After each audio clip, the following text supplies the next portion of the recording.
Hello, everyone, and welcome to Stacking the Boxes pregame show. This is the NFL in Week 3. We kicked it off Thursday night with the Browns and the Steelers, but who wants to remember that game? So here we are, Sunday afternoon, a full slate all the way through. We will have a cool, crisp 14 games today. Feels like fall weather outside, at least outside here in Chicago. I don't know what it feels like for you, Ian, but it feels like football weather here as we get going in a week where there are not a lot of big lines, very tight. So we should have some very good action if the gambling odds tell us anything. Yeah, for sure. I can't believe it's week 3 already. And you said it here in New York. When I step outside, I want to get in a 3-point stance because it is football weather out there. Absolutely. Look, we have a lot to get to. We're going to hit on every single one of the games, both today and then the Monday nighter in New York, New Jersey, with the Giants and the Cowboys. This has been an interesting week. A lot of movement in lines. So look, some of these lines we got earlier, and yet you will see as we go through here, some of these games swung wildly. One in particular that I'm excited to talk about because I think it tells you something about what might happen later this afternoon. There's an old saying, Vegas always knows. It typically does. All right, let's get into the games. No more hype, no more preamble here.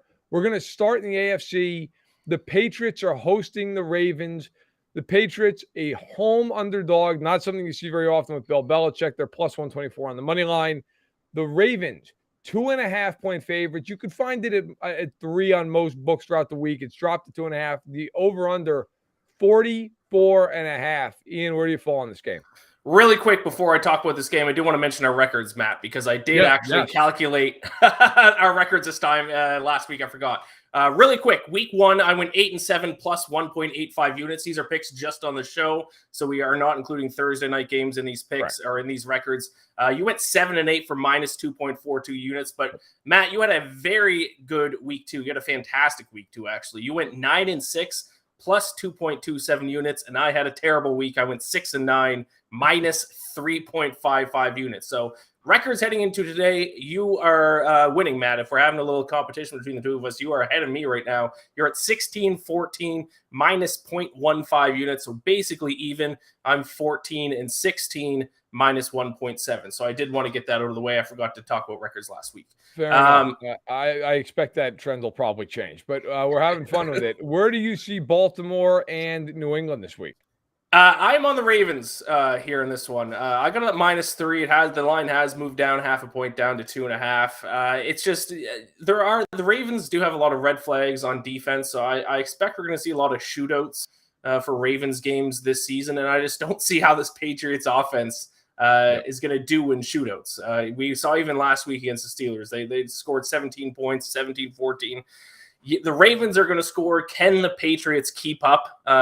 This was the line actually on Sunday. I place all my bets, or at least most of them, on Sunday night because I want to bet on them before the line moves. And this was actually the one I bet first because I thought the line move was going to move the complete opposite direction. It didn't. It stayed at 3 and then even moved 2.5 or 0.5 point the other way. So I was surprised by that.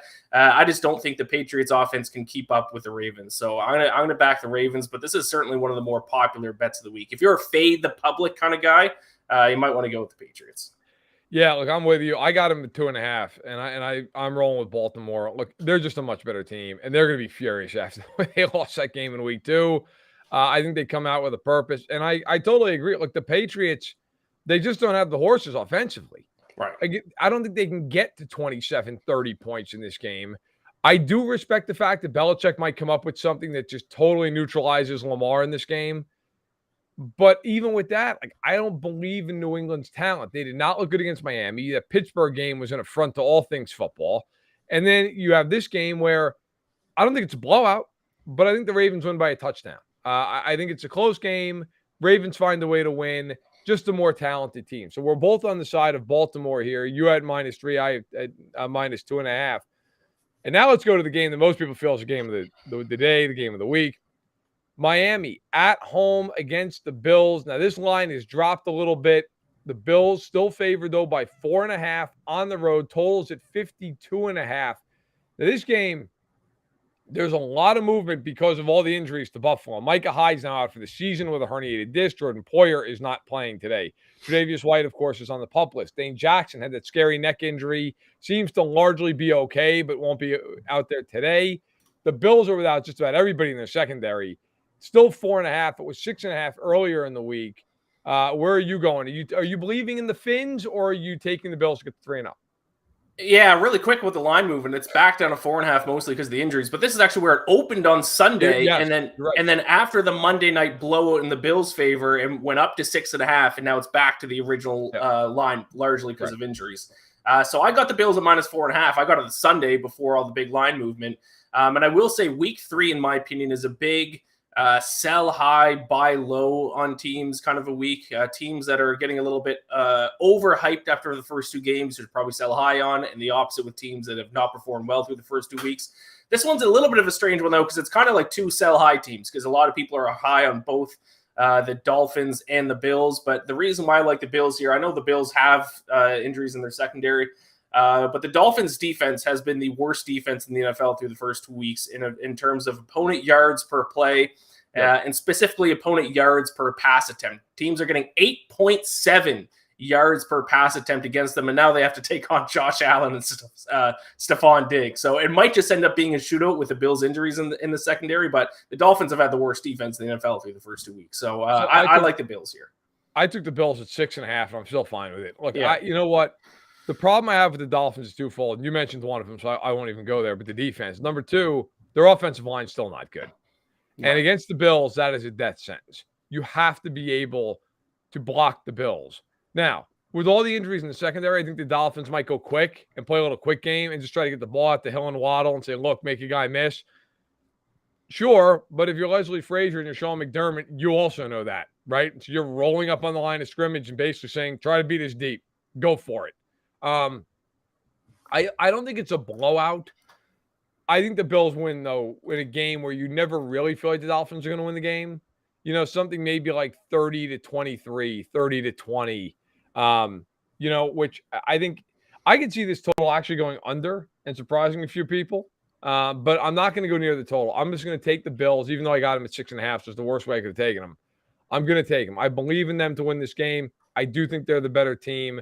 The problem I have, too, with Miami's played one good quarter of football. Like, 7 of the 8 quarters they've played this year, they've been average or worse. And then they looked unbelievable in one quarter. Am I supposed to believe 7 quarters or 1? So I'll say, now, that all said, if Miami wins this game, I'm in. Count me in. Even with the injuries to Buffalo.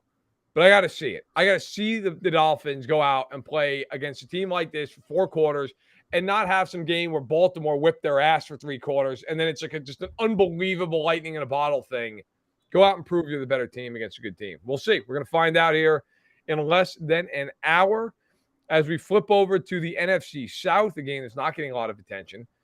Carolina Panthers at home against the New Orleans Saints. The Panthers 0-2, desperate to get a win. The Saints 1-1 coming off their loss to the Tampa Bay Buccaneers at the Caesars Superdome. This game is in Charlotte.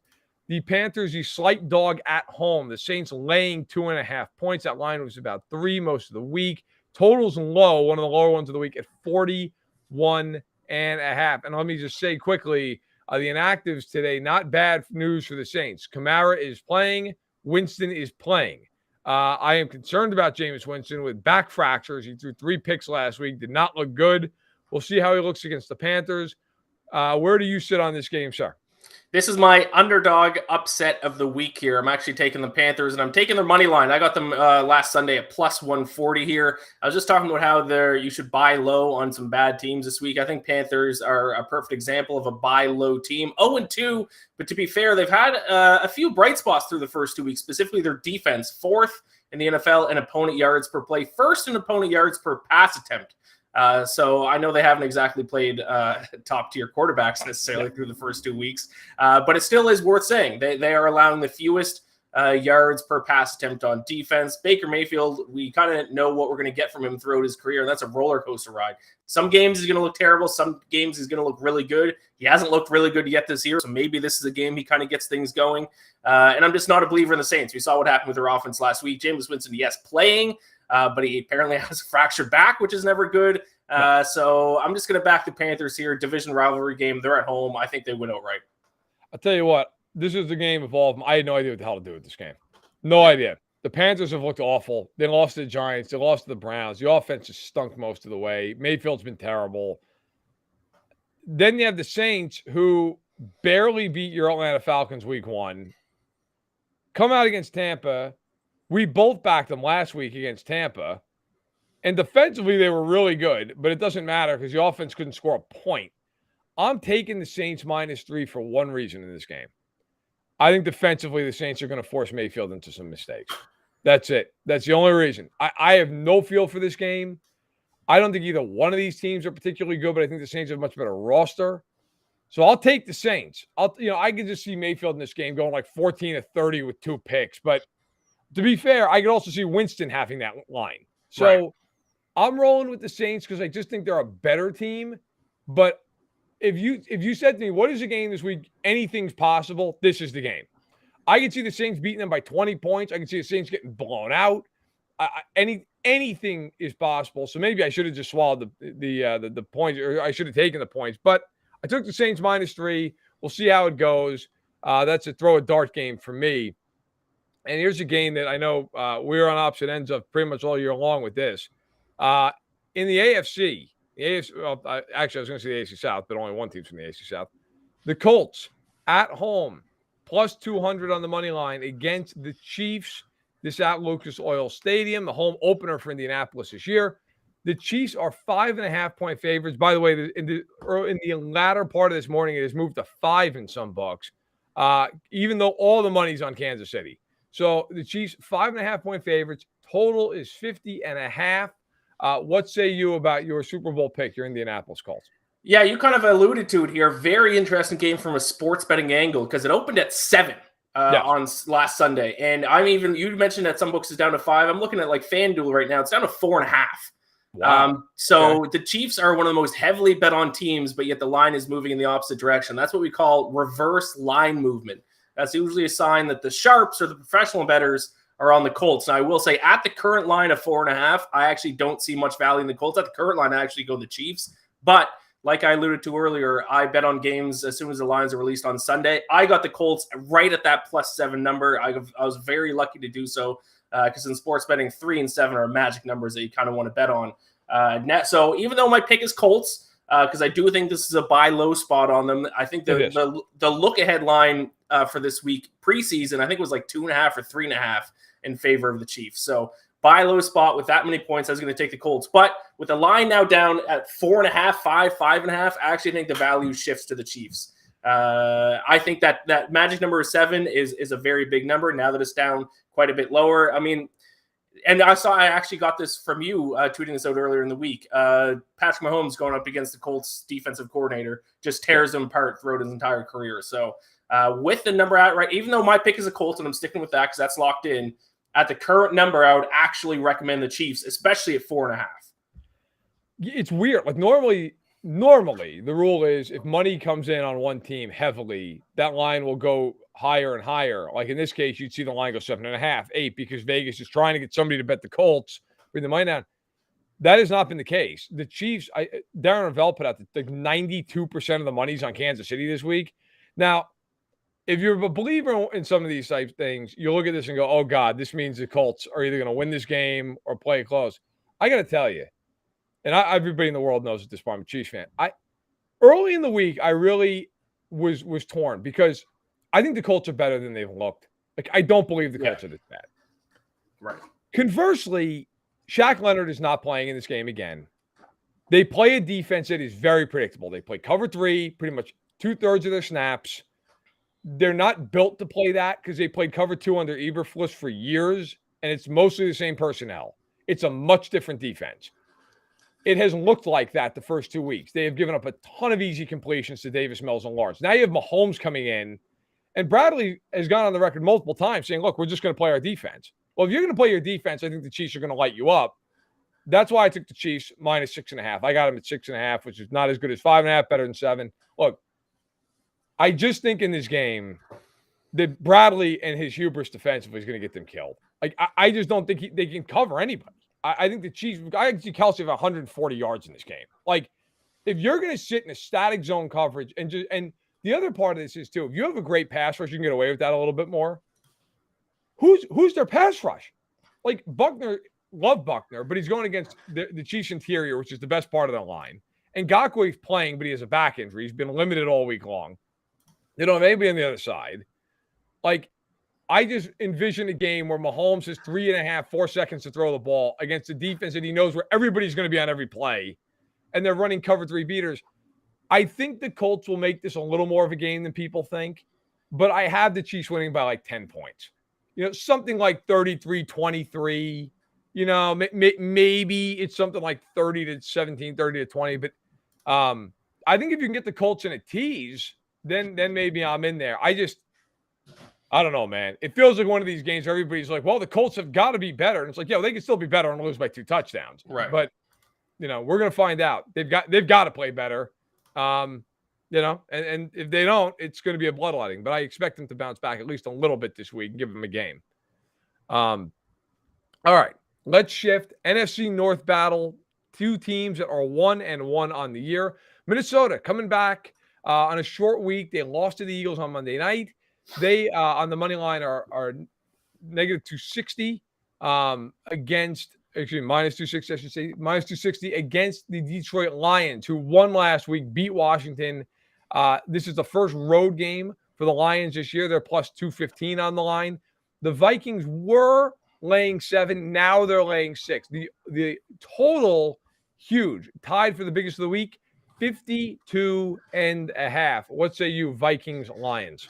Yeah, I'm on Vikings. This is a game I got a bad line because I bet it Sunday before the Vikings really crapped the bet on Monday. So I got Vikings minus 7. It's now down to minus 6. Obviously, I'd much rather have it minus 6, but I think this is a little bit of a sell high spot for the Lions, a little bit of a buy low spot for the Vikings after their bad game on Monday night here. But the Vikings are much better than they looked against the Eagles, and now they're going to go up against a much worse defense in the Lions. And this is going to be the case with the Lions all year because they actually seem to be scoring points on offense, but sometimes they just can't keep up with how many points their defense is going to give up. So you might even want to look at the over. I know that's a popular bet this week, but I'm going to lay the points with the Vikings. I think they bounce back big. I just think their pass attack is going to be too much for this Lions secondary.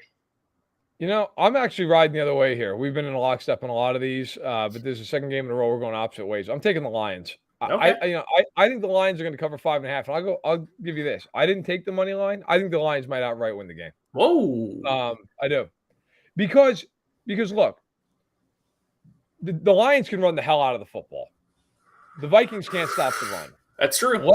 Last year they split their games, and the Lions almost swept them. Needed a 50-some-odd-yard field goal at the gun by Minnesota to win. Now, it's a Sunday afternoon game, which means Cousins is going to look like Dan Marino. Okay? This we know. All right? If they were to flex this to Sunday night, the line would be Lions negative, Lions at minus 13. I think the Vikings are the more talented team. The Vikings just scare the hell out of me on a week-in, week-out basis. You never know what you're getting, like what they are. The Lions, I feel like I know what they are. And you know what? The Lions, dating back to last year, 3 games in a row, they scored at least 35 points. The Lions can put it on you. And I don't know who the hell is guarding St. Brown in this game, who's taking Hawkins. I'm going to take the Vikings to win very close, but I could absolutely see the Lions winning this football game. It's interesting. If the Lions win this game, then they might be for real. They might be a legitimate playoff contender if they win this game. So it's certainly going to be an interesting one. Very interesting indeed. I look forward to it. Another game in the NFC. We go to the NFC East. The Commanders at home, coming off that loss to Detroit we just talked about. They are a heavy underdog in their own building, plus 235 on the money line. The Eagles coming into town, 2-0. Everybody loves them, rightfully so. They've looked amazing. Minus 290, even though they are on the road in this game. The Eagles are laying 6.5 points. Big line. In fact, right now, the biggest line of the week, home or away. The over-under, 47.5 at FedEx Field. And we actually both took totals, but we went opposite ways here. Yeah, some significant line movement in this game, especially on the total. Usually you don't see huge movements in the total unless there's injuries or like a huge weather update, but no injuries or weather, but this total has dropped 3 points. It opened at 50.5. That's where I got it on the under 50.5, down 3 points to 47.5. So I got a good number on the total. Also, Eagles, I think, were 4.5 on Sunday before that big win on Monday, moved them up to 6.5. So I think I was talking about buy low, sell high. I think this is kind of a sell high spot on both offenses, actually. I think we're going to see a little bit of a regression from both offenses. Commanders' offenses look good, to be fair, through the first 2 weeks, but they played against the Jaguars and the Lions, two of the worst defenses in the NFL. So I think the Eagles' defense is going to get the better of them. And I don't think we're going to see the same Jalen Hurts and Eagles pass attack that we saw on Monday night against the Vikings. I think they're going to run the ball. They have one of the highest rushing play percentages in the NFL. Jalen Hurts won't look quite as good. I think the Commanders' defense might look a little bit better, especially in one area. There's one key area that the Washington defense has actually been good in that I think is going to play a big role today, and that's third down defense. They're actually fourth in the NFL in third down defense through the first 2 weeks. So that's going to play a big role. Obviously, if you stop teams on third down, they're going to punt more often. More punts lead to fewer points. So I'm going to take the under in this one. I think we're going to see a little bit more of a defensive struggle than what some people are expecting. So you got the under at the highest the total was all week. I actually think the over at the lowest it was all week. So I got the over at 47.5. We could both win. There is a world we could both win here. We could both win. We could both walk away happy. I took the over at 47.5 for a couple of reasons. The Eagles' offenses look great so far this year. They lit up the Vikings. I know they only scored 24 points. But they basically took their foot off the gas second half of that game. They had no reason not to. Week one, they lit up Detroit. Of course, Washington also scored a lot of points on the Lions, and as you mentioned, beat up on Jacksonville.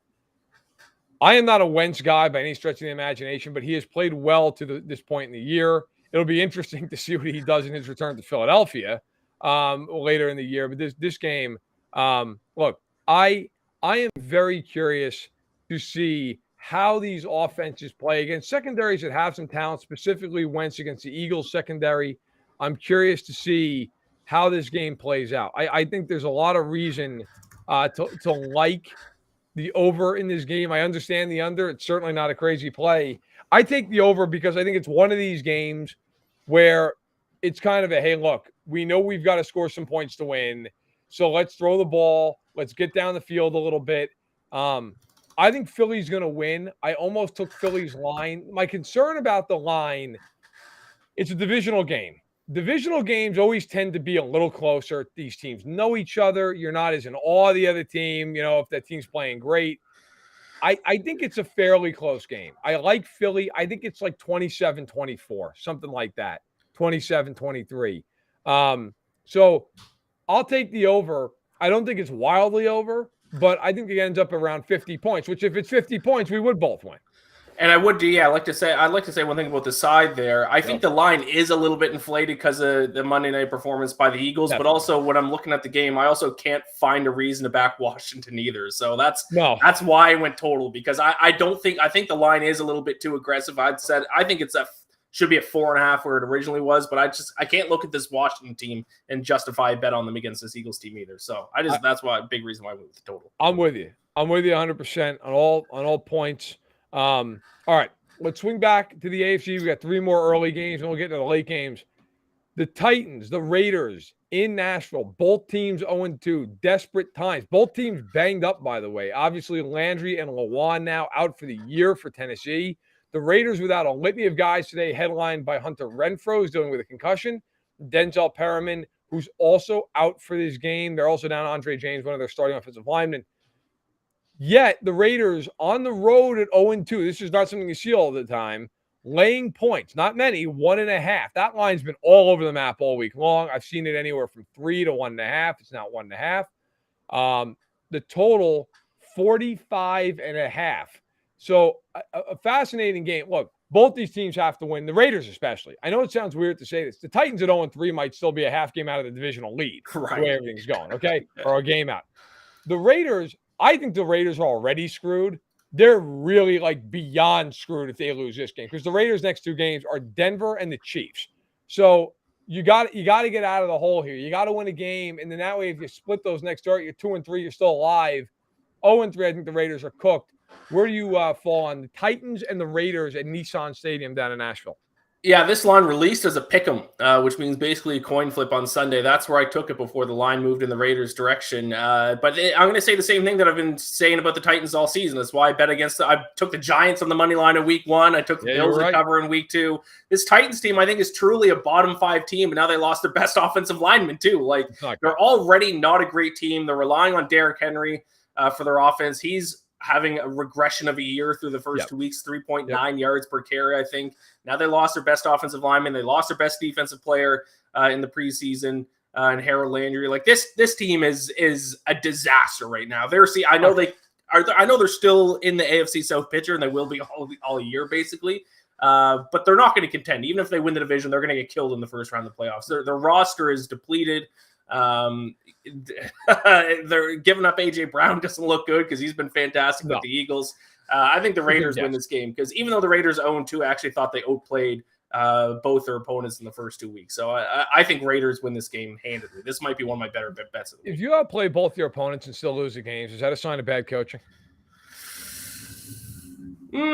Potentially through 2-game sample size, I wouldn't say just quite yet because there's so much just luck and variance that happens in sports, especially in football. But if this is Week 10 and they still outplay the majority of their opponents and they're 3-7, then yes. But through the first 2 weeks, I might blame a little bit more just on variance and luck. I'll say it's bad coaching. I don't think they're well coached.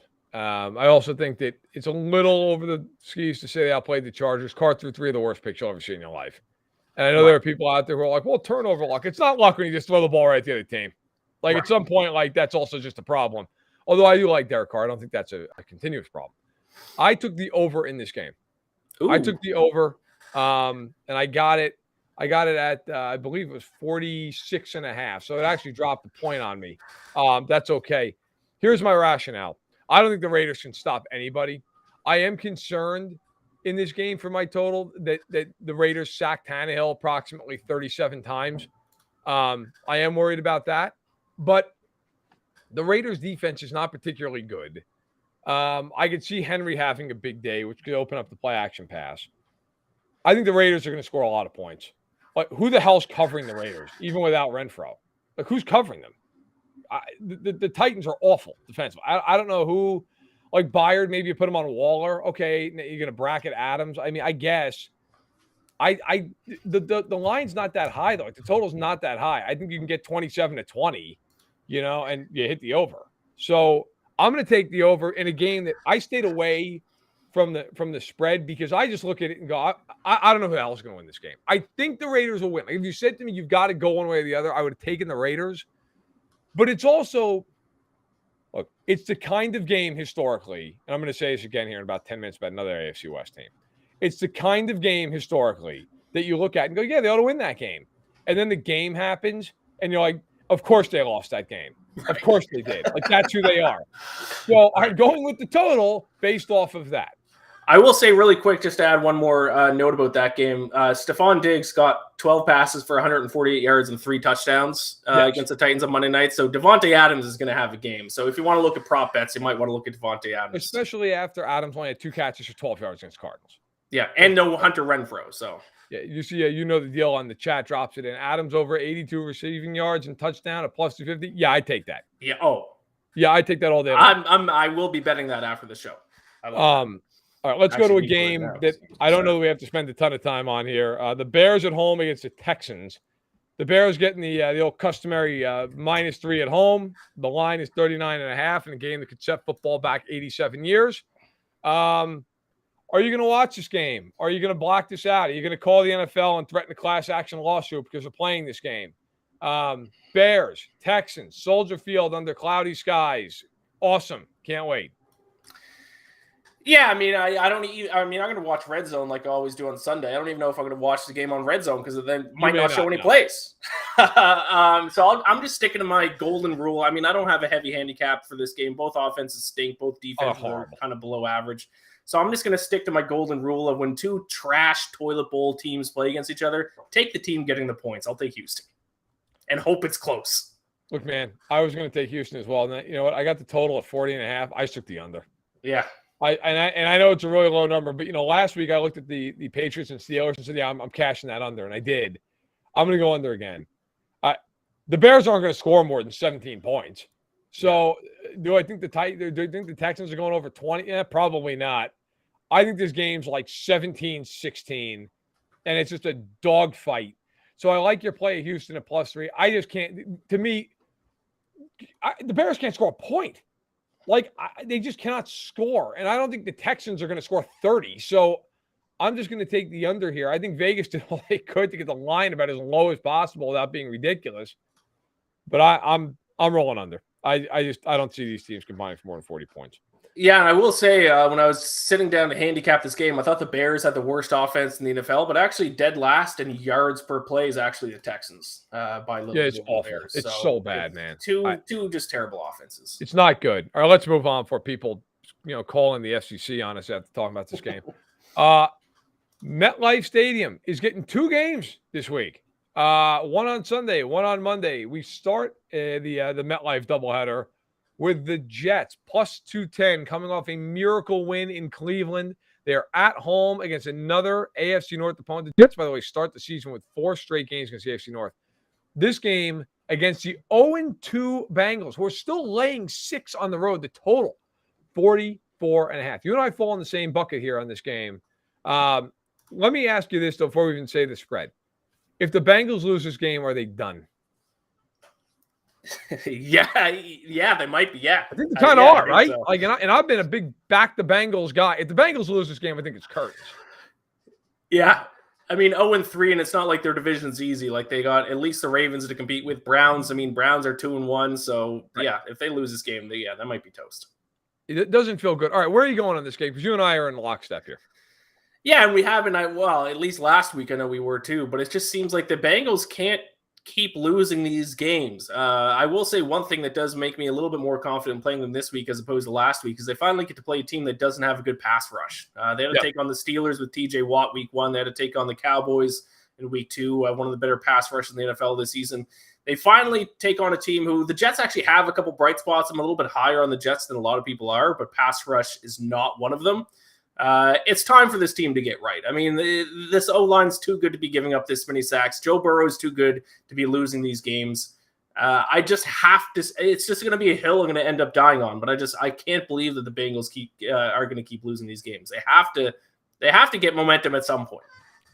By the way, the line is up to 6.5 for the Bengals right now in some books.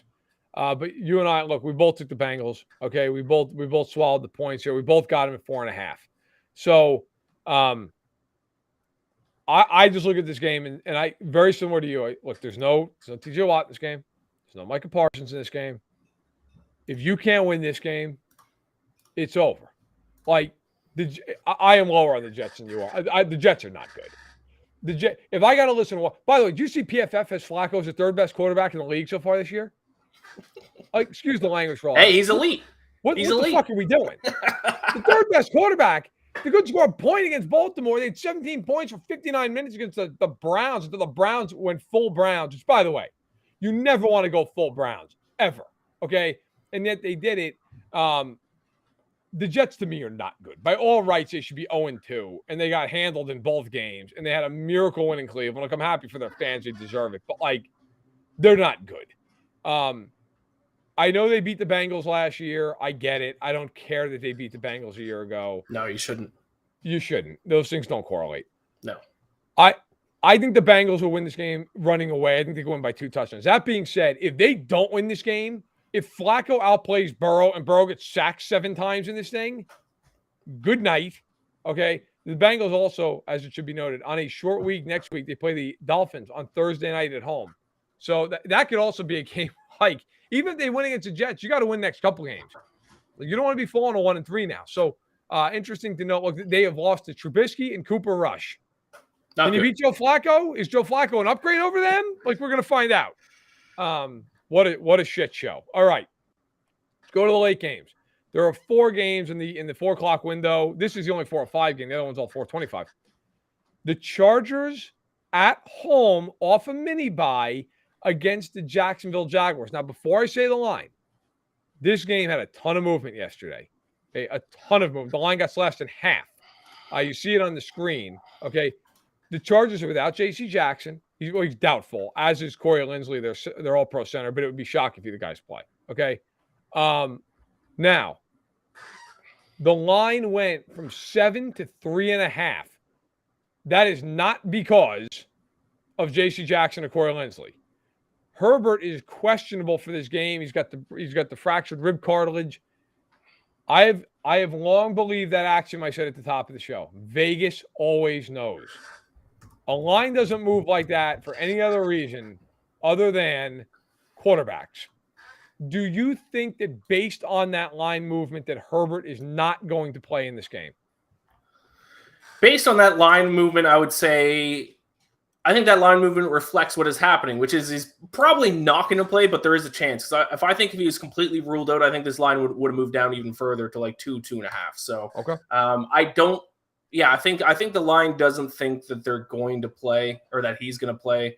And now if you're betting on this game, I would actually recommend just either one, betting whatever way you think is going to happen, or two, just wait until the official announcement is made and then place your bet, and try to place your bet before the line moves. Like get set Adams Schefter notifications on your phone or something. So as soon as the injury comes out, news comes out, go ahead and bet it the other way. I was an idiot.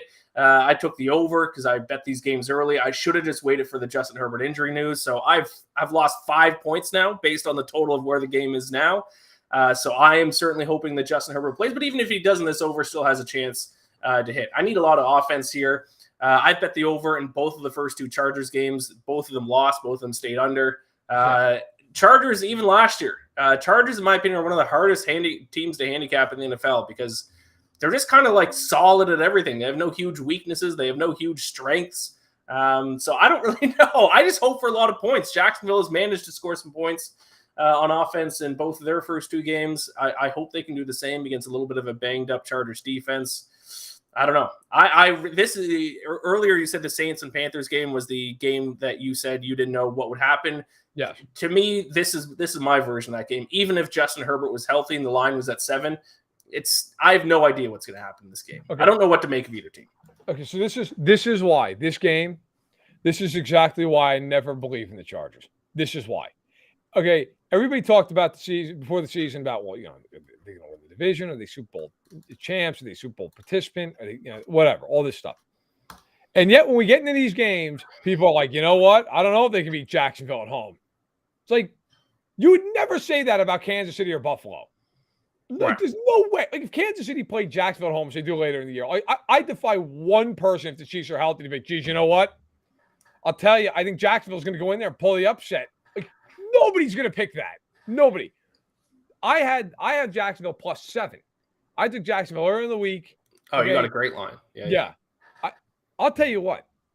I don't have the guts to pick it. I could absolutely, even if Herbert plays, I could see Jacksonville winning this game. This is the classic. I said I was going to say this again about an AFC West team in about 10 minutes, and here we are. This is the classic game over the years with the Chargers. Can't believe Herbert threw 3 picks, and they muffed a kick return, and then they gave up a punt return for a touchdown. These are the games, or like Staley goes for 4th and 8 on his own 10-yard line. Okay, these are the games over the years the Chargers turn into crap shows. I will actually be very impressed if they come out and just handle Jacksonville this week. It would show me something. But this is one of these games where you could just see it coming. Like, the Chargers are all beat up. Jacksonville played great last week. I don't know if Herbert's going to play or not. And I got to tell you, if I'm on Jacksonville, look, you never want to hurt anybody or anything like that. If I'm Jacksonville and he plays in this game, I'd be blitzing him early. And I'd be seeing, how healthy are you? Obviously, I'm not saying like late hit him, but I'd try to hit him. I would try to hit him. Like, hey, how healthy are you? Are you willing to stand in the pocket? I give him all the credit in the world. He earned all my respect on Thursday night in that Chiefs game. But that's also a game where you haven't, your body hasn't gotten sore yet. You haven't gotten that adrenaline out of your body. Now he's got to come out and he's got to take it for 4 quarters. And you have a beat up offensive line in front of him. I actually think the Chargers should sit him, quite frankly, and get healthy. But I don't know if they will. I love Jacksonville +7. I even think they could just flat out win the game. We'll see how things play. Yeah, it does kind of remind me of when the Chargers lost to the Texans last year. It just seems like it's one of those games. It's just always one of those games with them. You look at them and you're like, there's no way they should lose that game. And then they get beat by 10 points. Like I don't trust them at all in this spot. All right. Staying on schedule, 4:25 games. Let's start with your team, the Falcons, on the road in Seattle. Seattle laying a point. 41.5 is the total. They're your team. Your Falcons. Take it away. Yeah, I'm backing them on the money line here. I got them a little bit earlier in the week, so I got some decent odds at plus 120 on them. And I will say I'm heavy on the Falcons because I took them in my survivor pool as well. And survivor pools are getting destroyed early in the NFL season. I'm one of the lucky people who's still alive in mine. I'm getting risky this week, though. And I'm taking the Falcons. I think the Geno Smith experiment is over. And even I think as this week, Pete Carroll said that he's going to let Geno Smith cook. And if that's the case, like, that's not good. Like, he attempted, I think, 31 passes last week. It doesn't make any sense to me because the Seahawks can actually run the football. They're very effective at doing so. Why are they making Geno Smith throw the ball 30 times in a game? If he does that again, especially with the Falcons secondary being one of their strengths and AJ Terrell and Casey Hayward, I just don't think the Seahawks are going to win. The Seahawks secondary is also bad. 29th in opponent yards per pass attempt. And we know that the Falcons' bright spot on offense is the receivers, is their pass catchers. I think Kyle Pitts is finally going to have a big game. The Falcons run into trouble when they run into teams with good defensive line and good offensive line, and especially defensive line. The Seahawks don't have much of a pass rush. So Mariota's going to have a bit of time. They have talent on offense. Geno Smith, for some reason, is probably going to throw the ball 30, 40 times again for some reason. And I just don't think it's going to work out well for the Seahawks. So I think my Falcons finally get their first win of the season. But the Falcons have broken my heart time and time again. My entire life as a Falcons fan. This being the 1 week that I need them to win both for my bet and for my survivor pool, I guarantee you they lose. So I'm on this Falcons. I would recommend people take the Seahawks for that reason. I had no idea what to do with this game. I'll be very brief. I took Seahawks minus 1.5. I don't know. They're at home. I don't think either team's any good. I think Geno stinks, but they're at home and the Falcons going all the way across the country. And I said, well, you know what? I'll take the home team. That's essentially what it comes down to. I just took the team at home. I got Seahawks minus 1.5. So of all the games, this is probably the game that kind of threw my hands up. It was like, who the hell knows? I think that and the New Orleans Carolina game for me. All right, let's go to a really interesting game late in the day here. The Buccaneers at home to the Packers. Used to be an NFC Central matchup. Now just we get it once in a while. This line started Tampa -3. It is now Tampa -1. I have seen it this morning in some books at 1.5. The total. Here's something you don't often see. Brady and Rodgers in a game, and the total is 41.5. But that is a reflection of the fact that Ian and I are going to be starting at receiver for these teams today. So thoughts on a game that could actually have some big ramifications down the road? Yeah, I got a good line on this one as well. I took Packers at the opening line at +3, actually. So it's moved 2 points in the opposite direction. The Buccaneers 2-0 straight up and against the spread through the first two games, but they've yet to score a touchdown in the first half. So their offense has not looked great outside of late points they're doing to kind of late scores are making the final scores in these games look kind of more lopsided than what they actually are throughout the game. And they're only averaging 4.8 yards per play this season. So truly have been, a bottom tier offense through the first 2 weeks. Packers, despite only scoring 7 points in week 1, averaging 5.9 yards per play. So they rank 10th as opposed to the Buccaneers down at 26th. So I actually think the Packers, if you're looking for another small underdog here, I think the Packers could win this game outright. I think David Bakhtiari, I always mispronounce the last name, but the offensive lineman for the Packers, I think he's back. So I think their offensive line is finally going to be fully healthy. And now, obviously, with the issues with the Buccaneers at receiver. So I think the Packers should be favored in this game. I do too. I took the money line because I think they're going to win outright. Who the hell is Brady throwing the ball to in this game? They have nobody on the field. There's nobody healthy. The line's not good. They have no receivers. Scotty Miller. Awesome. I'm riding with the Packers on the money line. I think they win by a touchdown. The only fear in this game with the Packers is just like Rodgers has had weird games against the Bucs in his career. Does he have another one? But I like the Packers. I think they're going to win. I think they're the better team right now. Tampa Bay is very talented, but half their talent's on the bench. So I like the Packers. I think they find a way to win this game. And look, if they do, they're 2-1. All of a sudden, you know what? You kind of forget about that Week 1 performance against Minnesota. So if you're the Packers, you'd feel good. If you're Tampa, your next 2 weeks, Packers, Chiefs, both at home. Next week's game against Kansas City Sunday Night Football, we'll see. But I'm interested to see how Tampa shows in this game. All right, a divisional game, an NFC West battle at 4:25. Cardinals at home against the Rams. Cardinals have been insanely bizarre this year. They get blown out by the Chiefs Week 1, which okay, fair enough. Then you come back, you're at 20-0 at halftime against the Raiders in Week 2. You look deader than hell, and you win in a wild, ridiculous game in overtime. Murray's running around on 2-point conversions, a 21-second 2-point conversion. The Rams on the road favored 3.5. Line's been pretty stable all week long. Total 48.5, one of the higher ones of the week. Of course, weather not a factor at State Farm Stadium with the dome. By the way, I will note, not that it matters, it's beautiful out. In Indianapolis, State for the Chiefs and the Colts actually opened the dome. So sun's shining in Indy for whatever you, if it matters to you at all. Probably shouldn't. But yeah, 3.5 for the Rams, 48.5 on the total. You and I, same boat. Yeah, I got a bad line on this one, though. I took Rams -4.5. I do think Rams are the much better team. They've handled the Cardinals recently. I will say the Rams' injuries in their secondary makes me concerned heading into this game, though. Yeah. So this is certainly not a confident play for me. But I still don't think we've seen the best of the Rams through the first 2 weeks. We saw it for the most part against the Falcons, and then they just completely let their foot off the gas in the fourth quarter and let the Falcons get the backdoor cover. But the Cardinals' secondary also has issues, and they're not even as banged up as the Rams' secondary, giving up 7.7 yards per pass attempt. Yep. 29th in the NFL through the first 2 weeks, and they blitz a ton, and Matt Stafford has historically been pretty good against the blitz as well, and I think that's a big reason why they handled them last year, especially in the playoffs. So I think the Rams are the better team. I got them at 4.5, but certainly not one of my more confident plays with the injuries in the Rams secondary. I got them at 3.5. Look, my feeling on this is very, very simple. The Rams' big weakness is a pass rush against them. They can't block. The Cardinals have no pass rush.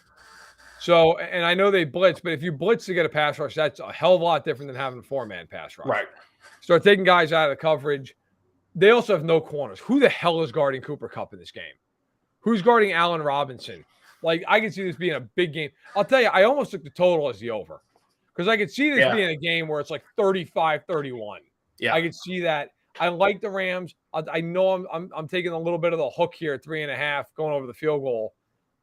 I'll deal with that. I think the Rams are going to win this game. Look, the Cardinals to me have been absolute garbage except for about half of a quarter and then getting a scoop and score in overtime.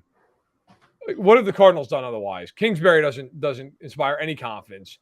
Murray is electrifying at times. He's also confounding at times.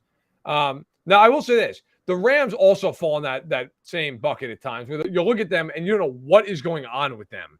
But I think the Rams win this game. I think they win it by somewhere between 4 and 7 points. We'll see. But I love the overplay. The more I think about it, the more I'm just taking the over. I think that might cash by the middle of the third quarter. We'll see. As that over, by the way, again, sits at 48.5. Sunday Night Football. Interconference matchup. The Broncos at home, Mile High, against the San Francisco 49ers, now helmed by Jimmy Garoppolo after the unfortunate injury to Trey Lance. The Niners, this is a line that was really interesting. This opened, I believe, and correct me if I'm wrong, Ian, I believe this opened as the Broncos being a 3-point favorite. It has moved all the way to the Niners being favored by 1.5, which, by the way, I think is the right line. I think the Niners should be favored in this game. They're a better team. The total's at 43.5. Where do you sit on this game?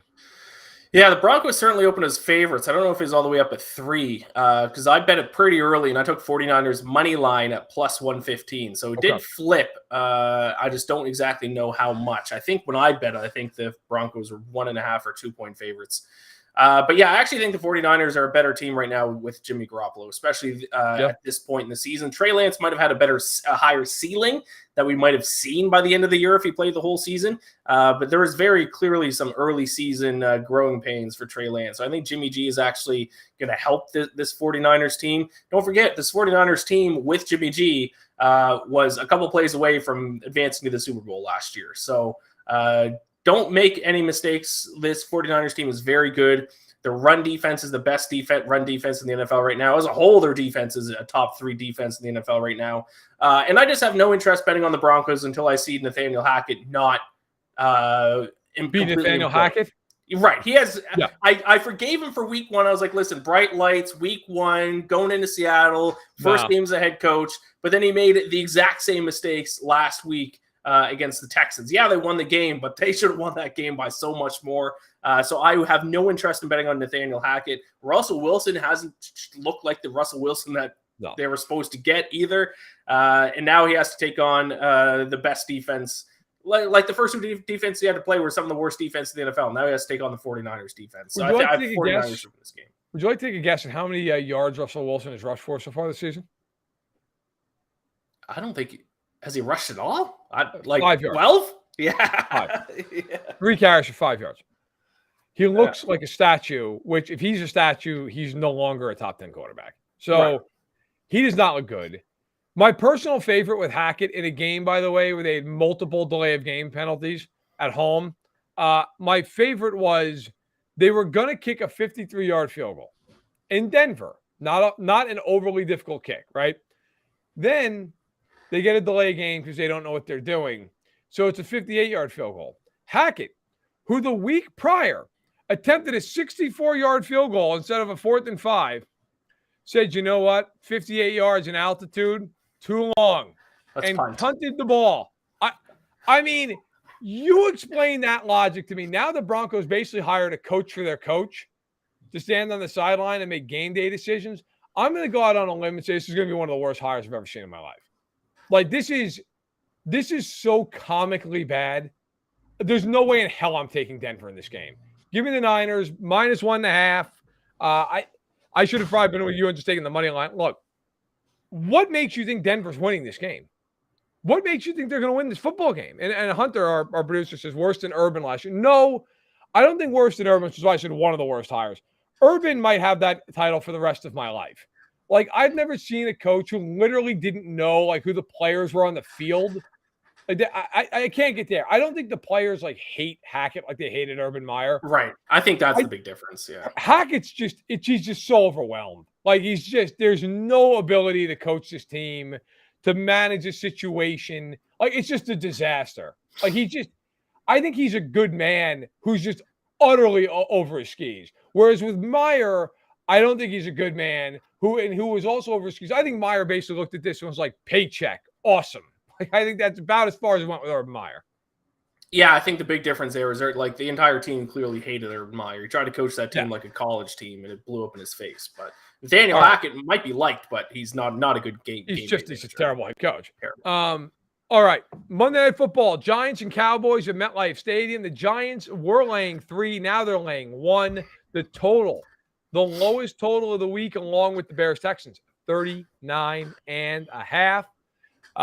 Your thoughts here on an NFC East matchup of epic proportions with the 2-0 New York Giants and the 1-1 Dallas Cowboys? Yeah, I'm going to take the Cowboys. I got them when the spread was at 3. So I got Cowboys +3 here. Their defense has been fantastic through the first couple of weeks. And I will say, and this might be a little bit of a hot take, and I might end up looking very, very stupid when I say this, but I don't know if Cooper Rush is as bad as we all assume that he is. He started 2 games. I think he's probably as bad as we think he is. Hear me out. He started 2 games. The Cowboys won both those games. He's thrown 4 touchdowns, only 1 interception, 7.7 yards per pass attempt. I'm not saying he's a starter in the NFL, but everyone makes jokes about Cooper Rush and how bad he is. I don't think he's, at least so far, he's shown he's not that bad. I think he's terrible. He threw about 5 balls that the Bengals should have picked off last week. That all said, I'm taking Dallas on the money line. Look, I don't trust Daniel Jones. I don't trust Daniel Right. Jones. Especially I don't against trust defense. Cooper Rush either, but I think the Cowboys are a more talented team than the Giants. So I got to say, though, I find myself rooting for the Giants in this game. I got to be honest. Like the Giants have been garbage for so long, and now Dable's actually got them playing hard. So I actually am rooting for them. But at the same point, I don't see the talent level. Like they barely beat the Titans and the Panthers. The Cowboys, even without Prescott, are a step up from that. I like the Cowboys on the money line to go on the road and to win. By the way, I turned on the TV here in Indianapolis. There are more empty seats, I think, than Colts fans. So that may not bode well. That's rough. And the fans that are there, I would say, are 60% of them are dressed in red. So we'll see how that plays out. But yes, listen, we both did the Cowboys. You have them covering. Do you think they're going to win outright, or you just like them to lose close? No. I think it's gonna be a close game though. Okay. All right. I have them winning outright. We'll see. Look, that has been our week 3 pregame show. You got 5 minutes till kick. Go get some chips, go to the bathroom, get a beer, do whatever the hell you got to do. Thank you for joining Ian and I. We do this, of course, every single Sunday, noon Eastern, 11 o'clock Central, right up until kick. Hopefully you enjoyed the show. If you're gambling on games, hopefully you're making some money. That being said, thank you so much for joining us. Please hit the thumbs up on the way out the door. If you don't already, please subscribe to the channel. And I will be back Tuesday to break it all down with Sterling Holmes at noon on Tuesday afternoon. And then we'll be back next Sunday, week 4. Can you believe it? The NFL rolling right on. For Iain MacMillan, I am Matt Verderame. Enjoy your Sunday.